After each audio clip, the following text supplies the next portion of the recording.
Estamos haciendo mantenimiento. Viejo, ¿te crees de la Segunda Guerra Mundial o algo así? Un grupo de jóvenes aviadores se rió a carcajadas al ver al anciano canoso encorvado bajo el desgastado P-51 Mustang, con las manos manchadas de aceite de motor. No respondió, solo limpió suavemente el ala plateada, dejando al descubierto unas descoloridas alas de combate plateadas grabadas en el metal. Entonces, un teniente se detuvo, se puso firme y lo saludó como a una leyenda viviente. ¿Quién era este guerrero olvidado que se escondía a plena vista? Walter Briggs, de 89 años, vivía en una modesta caravana a las afueras de la base de la Guardia Nacional Aérea de Georgia. Todas las tardes, hacía el mismo viaje al pequeño museo de aviación donde se exhibía un solo P-51 Mustang como un monumento plateado a una guerra olvidada. El personal de la base lo llamaba el viejo Walt, un personaje inofensivo y excéntrico que parecía venir con el avión. Nadie cuestionaba por qué dedicaba horas al mantenimiento de una pieza de museo que nunca volvería a volar, ni porque el comandante de la base había aprobado discretamente su acceso ilimitado años atrás. Para los jóvenes aviadores que rotaban entre misiones de entrenamiento, Walter era solo otro veterano que contaba historias increíbles. Lo veían murmurarle al avión, siempre puliendo la misma sección del ala izquierda, cargando la misma caja de herramientas desgastada que parecía haber sobrevivido a múltiples guerras. Lo que no entendían era la reverencia en su tacto, la forma en que sus manos curtidas se movían por la superficie del avión como si saludara a un viejo amigo. Cada remache, cada panel recibía la misma atención minuciosa que una vez marcó la diferencia entre la vida y la muerte a 30.000 pies. El P-51 mostraba las cicatrices de su legado. No una restauración impecable, sino un auténtico avión de guerra que claramente había visto combate. La pintura estaba desgastada donde las botas de los pilotos habían subido a la cabina. Las hélices mostraban muescas de escombros. Lo más revelador era que el ala izquierda tenía pequeñas marcas apenas visibles que parecían marcas de almohadilla para los observadores ocasionales. La rutina de Walter nunca variaba. Llegó en punto a las 1400 horas, saludó con la cabeza al guardia de seguridad que había dejado de revisar sus credenciales y comenzó una inspección metódica del avión. Comprobó la presión de los neumáticos, que jamás permitiría otro aterrizaje. Probó superficies de control que jamás se inclinarían ante el fuego enemigo. Pulió instrumentos que jamás guiarían a un piloto a casa en cielos llenos de fuego antiaéreo. El joven. Los aviadores más jóvenes encontraron su dedicación conmovedora y patética a la vez. Aquí estaba un anciano aferrándose a máquinas de una guerra que terminó antes de que nacieran sus abuelos, tratando una pantalla estática como equipo de misión crítica. «¿Cree que esa cosa sigue viva?», bromeó un aprendiz durante el almuerzo. «Actúa como si fuera a despegar y luchar contra la Luftwaffe mañana». Lo que nadie sabía era que el mantenimiento de Walter seguía protocolos que ya no se enseñaban. Técnicas desarrolladas bajo presión de combate, cuando una inspección fallida podía significar la muerte del piloto y la pérdida de la misión.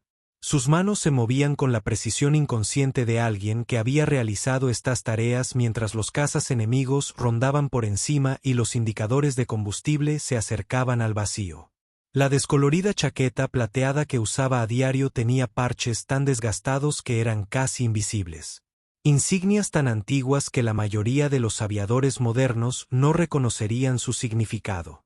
Para ellos, parecían bisutería de tiendas de excedentes militares, del tipo que usaban los veteranos para sentirse importantes en los espectáculos aéreos.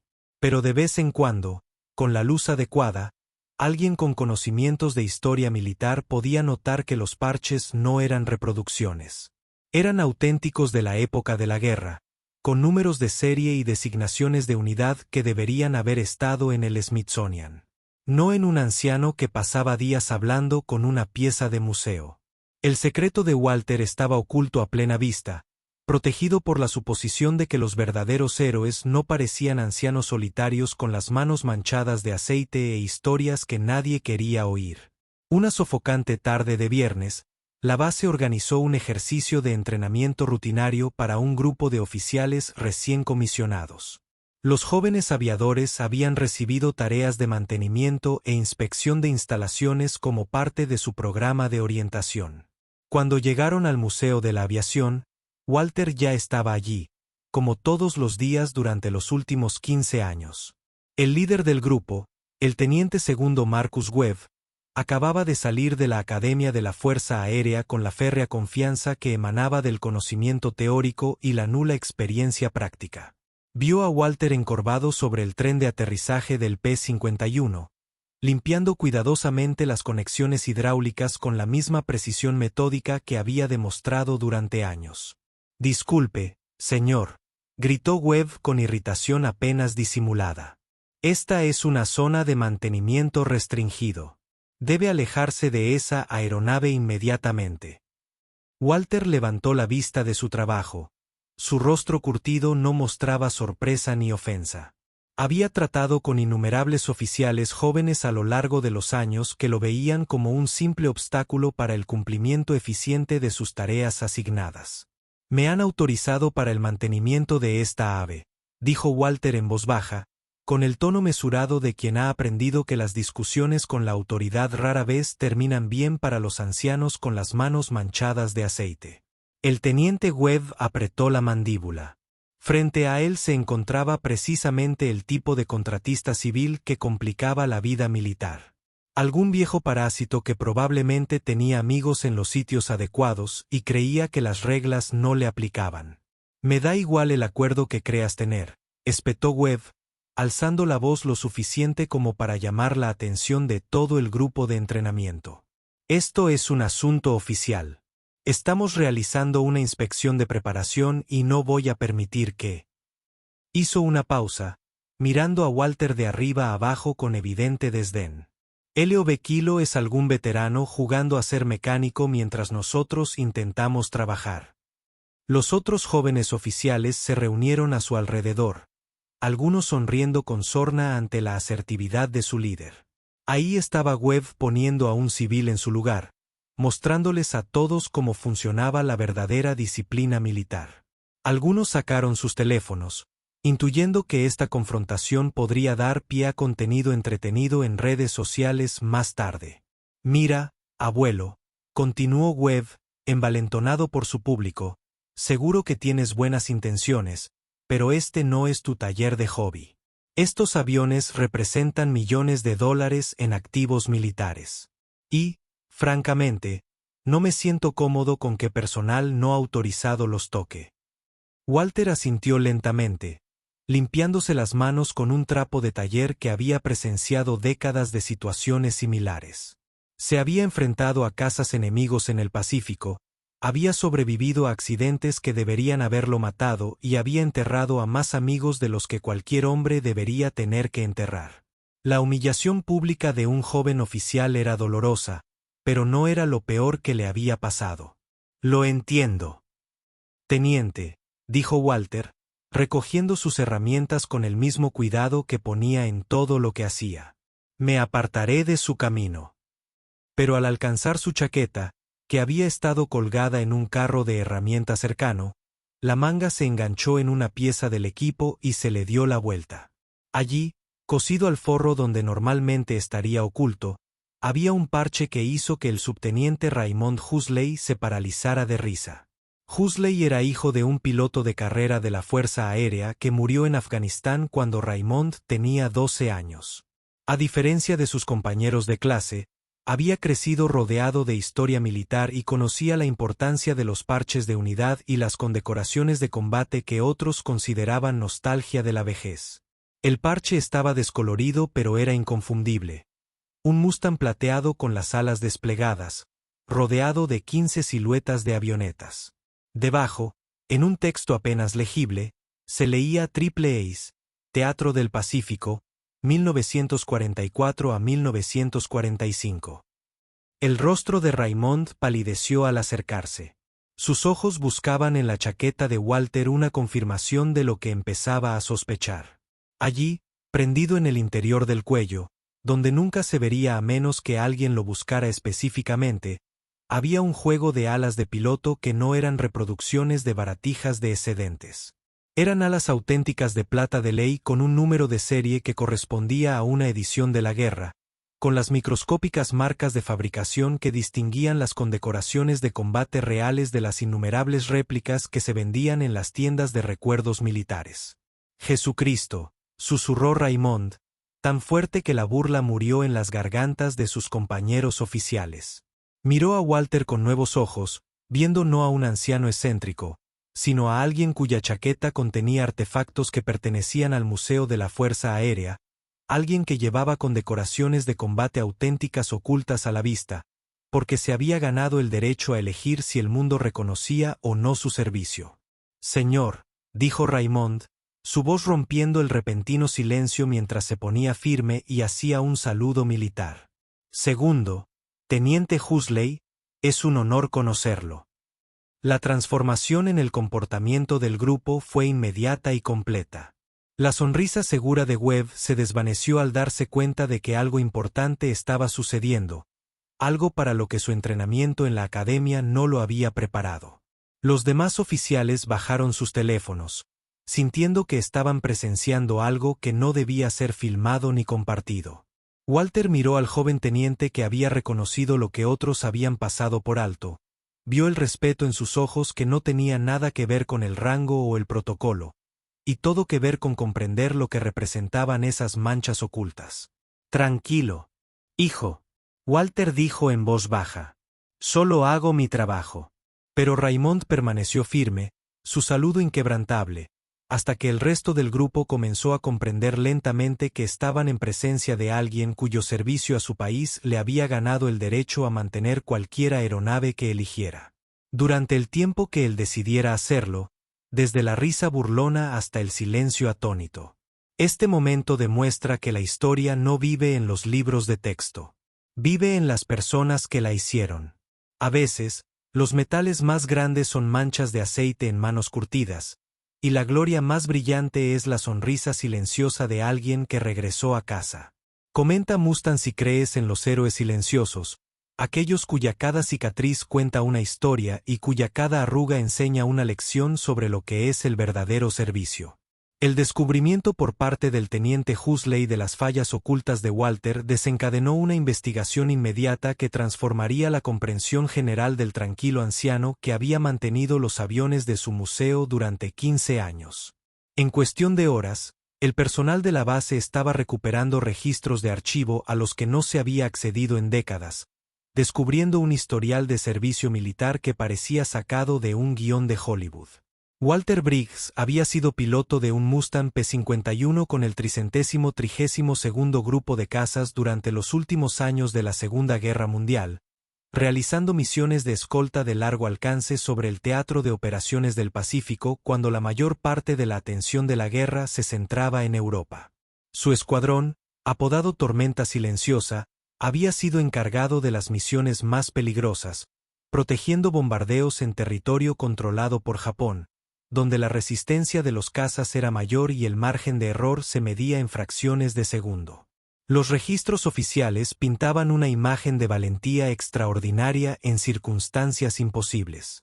Entre 1944 y 1945, el sargento Walter Briggs voló 21 misiones de combate, cada una de ellas un viaje de ida y vuelta al espacio aéreo enemigo que duraba entre 6 y 8 horas.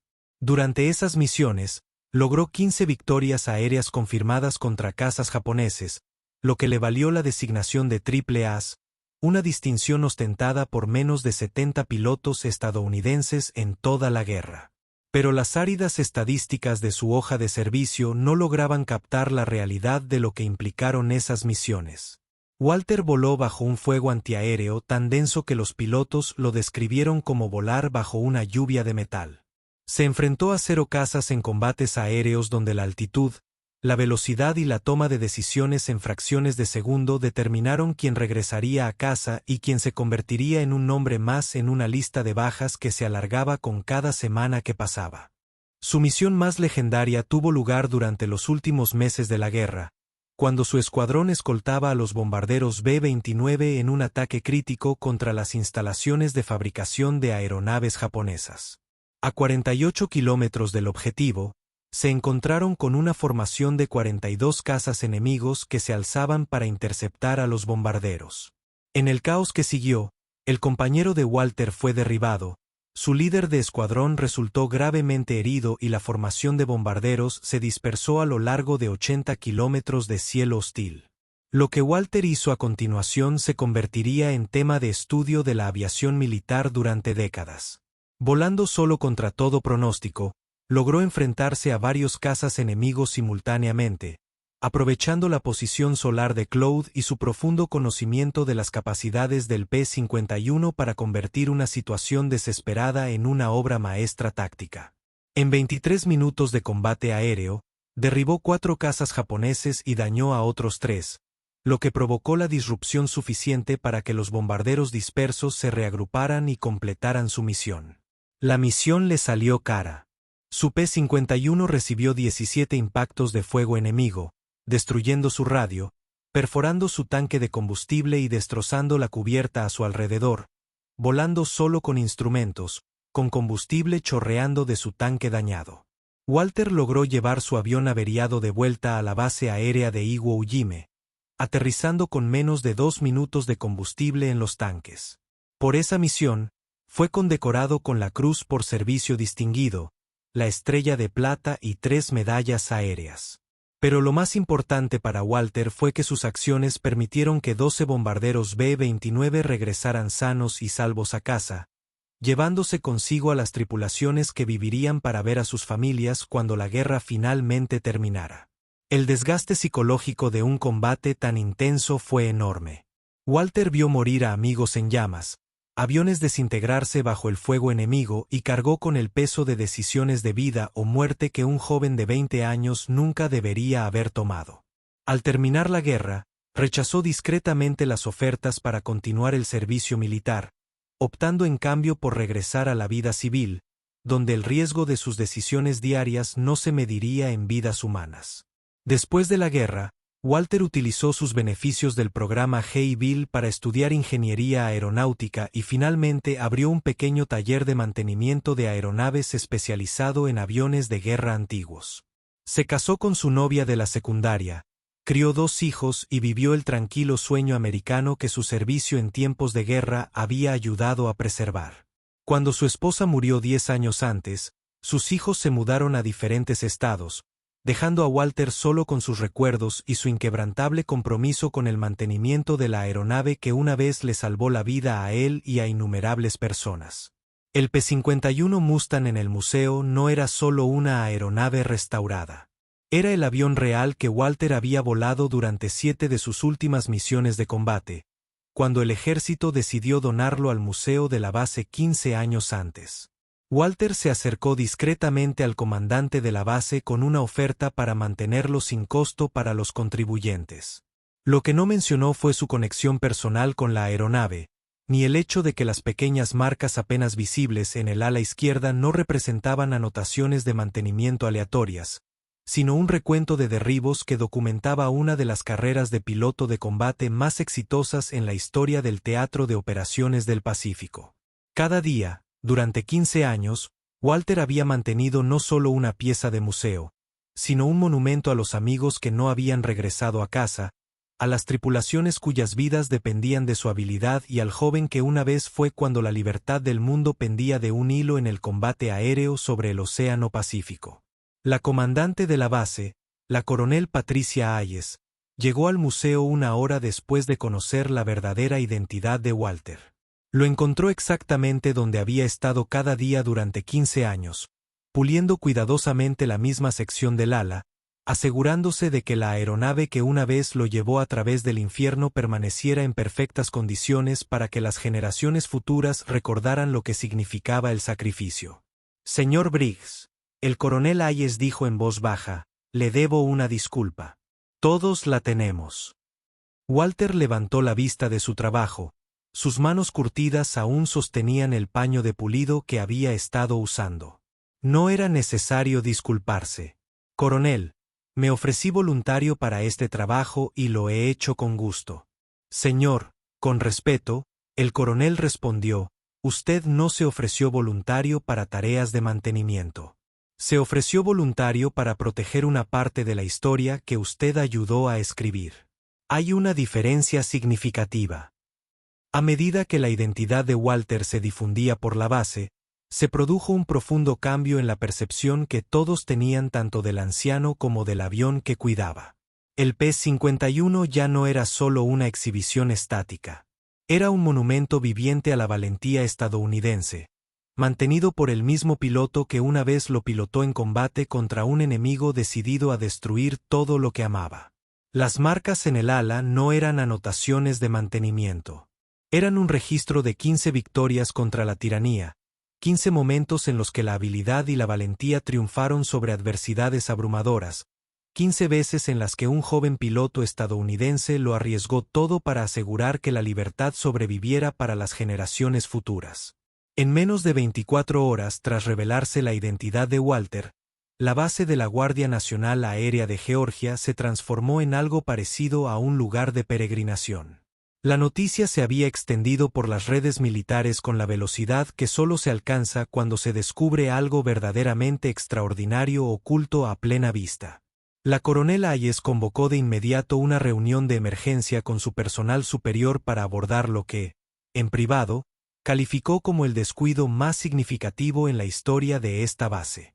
La primera prioridad era asegurar que la rutina diaria de Walter pudiera continuar sin interrupciones, pero ahora con el pleno reconocimiento y apoyo que su servicio merecía. Se programó una ceremonia formal para la semana siguiente, deliberadamente pequeña para honrar la evidente preferencia de Walter por la privacidad. No se invitó a ningún medio de comunicación. No se emitieron comunicados de prensa. Se trataría de una familia militar reconociendo a uno de los suyos, no de un evento publicitario diseñado para generar cobertura positiva para la base. El teniente Webb, el joven oficial que había humillado públicamente a Walter, presentó una disculpa formal por escrito que se incluyó en su expediente. También solicitó permiso para disculparse personalmente con Walter, solicitud que fue aprobada de inmediato por el coronel Hayes. Cuando ambos se reunieron, la disculpa de Webb fue sincera y extensa. La respuesta de Walter fue, como era de esperar, breve. Hijo, no lo sabías. Ahora sí. Eso es lo que importa. El Museo de la Aviación recibió una mejora inmediata tanto en financiación como en estatus. Se instaló un nuevo cartel junto al Mustang P-51. Pero en lugar de la típica información de la exposición del museo, decía simplemente, mantenimiento diario por The Walter Briggs, Ritteram, Triple Ace, Teatro del Pacífico, 1944-1945. 21 misiones, 15 victorias confirmadas, aún en servicio. Más significativamente, la base estableció el programa de mantenimiento del patrimonio Walter Briggs, donde se invitó a mecánicos de aeronaves veteranos a trabajar junto a aviadores más jóvenes en el mantenimiento de la colección del museo. El programa reconoció que el conocimiento técnico no era lo único que se transmitía. También lo era la comprensión de lo que estas máquinas habían significado para quienes las habían pilotado en combate. La ceremonia se celebró una fresca mañana de octubre, a la que asistieron 3 docenas de militares, desde reclutas recién llegados hasta oficiales superiores que se preparaban para la jubilación. Walter vestía su uniforme de gala original, que aún le sentaba extraordinariamente bien a pesar de las décadas transcurridas desde la última vez que lo había usado oficialmente. La coronel Hayes leyó en voz alta el historial de servicio de Walter. Su voz se oyó con claridad en la pequeña asamblea mientras detallaba misiones que parecían rutinarias en el resumen estadístico, pero que se revelaban como actos de extraordinario heroísmo al situarse en su contexto histórico adecuado. El momento más emotivo se produjo cuando los pilotos más nuevos de la base, hombres y mujeres apenas mayores que Walter durante su servicio en combate, formaron una guardia de honor alrededor del P-51. Permanecieron firmes mientras Walter realizaba su rutina diaria de mantenimiento, transformando lo que se consideraba la obsesión de un anciano en un ritual sagrado de recuerdo. Al concluir la ceremonia, Walter recibió una llave del museo que le otorgaba acceso las 24 horas, los 7 días de la semana, mientras quisiera continuar con sus tareas de mantenimiento. El gesto fue práctico y simbólico, un reconocimiento de que algunas responsabilidades trascienden las horas de servicio oficial y se extienden al ámbito de la vocación personal. Una pequeña placa de bronce se colocó junto a la entrada del museo con el nombre de Walter y una sencilla inscripción: en reconocimiento al servicio que comenzó en la guerra y continúa en la paz, algunos deberes nunca terminan del todo. El joven aviador que antes se burlaba del viejo Walt ahora lo buscaba para que le contara historias sobre la historia de la aviación, pero aún más importante, para que lo orientara sobre lo que significaba servir con honor cuando nadie lo veía. La influencia de Walter se extendía mucho más allá del mantenimiento de aeronaves. Su influencia trascendía la suya, y él tenía que formar parte de la suya, y tenía que formar parte de la suya. La influencia de Walter se extendió mucho más allá de la suya, y tuvo que ser parte de lo suyo, y tuvo que ser parte de lo suyo, y tuvo que ser parte de lo suyo, y tuvo que ser parte de lo suyo, y tuvo que ser parte de lo suyo, y tuvo que ser parte de lo suyo, y tuvo que ser parte de lo suyo, y tuvo que ser parte de lo suyo, y tuvo que ser parte de lo suyo, y tuvo que ser parte de lo suyo, y tuvo que ser parte de lo suyo, y tuvo que ser parte de lo suyo. Tenía que ser parte de lo suyo, y tuvo que ser parte de lo suyo, y tuvo que ser parte de lo suyo. Y él tenía que ser parte de lo suyo, y tenía que ser parte de lo suyo, y tenía que ser parte de lo suyo, y tenía que ser parte de lo suyo. Regresé para agradecerle a un avión que me trajo a casa del infierno 15 veces cuando debería haber sido imposible. Cada vez que pulo sus alas, recuerdo a los chicos que no regresaron. Cada rasguño, cada remache, cada pieza de metal tiene un nombre, una cara, una historia que merece ser recordada. Jimmy Martínez, quien recibió un cañonazo de ceros destinado a mí sobre Okinawa. Billy Thompson, cuyo motor se apagó a 8.000 pies sin ningún lugar donde aterrizar más que el océano. Charlie Kim, quien voló herido durante 40 minutos para llevar a casa a su tripulación de bombarderos averiada a salvo. Nunca me enojé con nadie por no reconocerme. Demonios, trabajé duro para que no me reconocieran. Para que no me reconocieran. Pero hoy, cuando ese joven oficial me saludó sin preguntar por qué, supe que algo importante había sucedido. Algo que va más allá del rango, el protocolo o el reconocimiento oficial. Verás, he pasado 78 años aprendiendo que las batallas más importantes no son las que llegan a los titulares. Son las que se libran en silencio, en los pequeños momentos, cuando nadie mira y nadie sabrá jamás lo que elegiste hacer. Cada mañana, al despertar, tomo la misma decisión que tomaron mis compañeros en el Pacífico. Presentarme. Hacer el trabajo. Cuidar de quienes no pueden cuidar de sí mismos. La única diferencia es que ahora lo que está en juego son los recuerdos en lugar de las vidas. Y el enemigo olvida en lugar del fascismo. Esta vieja ave y yo nos entendemos. Me ayudó a superar el fuego cuando tenía 20 años. Y la he ayudado a través del tiempo desde entonces. No es mantenimiento. Es una conversación. Todos los días. Le hablo de los chicos que no regresaron a casa. Y ella me recuerda porque importaba que lo hiciera. Cuando la gente me pregunta sobre la guerra, quieren oír hablar de combates aéreos, hazañas y momentos de gloria. Lo que más recuerdo es el peso de la responsabilidad. Saber que 12 tripulaciones de bombarderos contaban contigo para mantener a los cazas lejos de sus espaldas. Saber que si cometías un error, hombres buenos morirían. Y sus familias recibirían un telegrama que destruiría su mundo. Esa responsabilidad no termina cuando cesan los disparos. Se transforma. Ahora soy responsable de asegurarme de que las máquinas que nos salvaron no queden olvidadas en museos. Soy responsable de asegurarme de que los jóvenes aviadores entiendan que las aeronaves que vuelan no son solo herramientas. Son confianza. No necesito una ceremonia, una placa ni un reconocimiento oficial. Lo que necesito es que alguien recuerde que la libertad no es gratis. Y el precio lo pagan en pequeñas cantidades personas que nunca esperaron ser héroes. Cuando llegue mi hora y encuentren a alguien más que cuide de esta anciana, Espero que entiendan lo que he intentado enseñarle. Que algunas tareas nunca terminan. Simplemente se transmiten a la siguiente persona dispuesta a asumirlas. Las alas de mi chaqueta pueden estar descoloridas, pero la promesa que representan nunca se empaña. Seguimos volando. Incluso cuando nuestros pies nunca despegan del suelo. Suscríbete a Susurros de Cuento. Si crees que no todas las leyendas llevan rayas, algunas solo llevan cicatrices y silencio. Y algunos deberes nunca se cumplen del todo.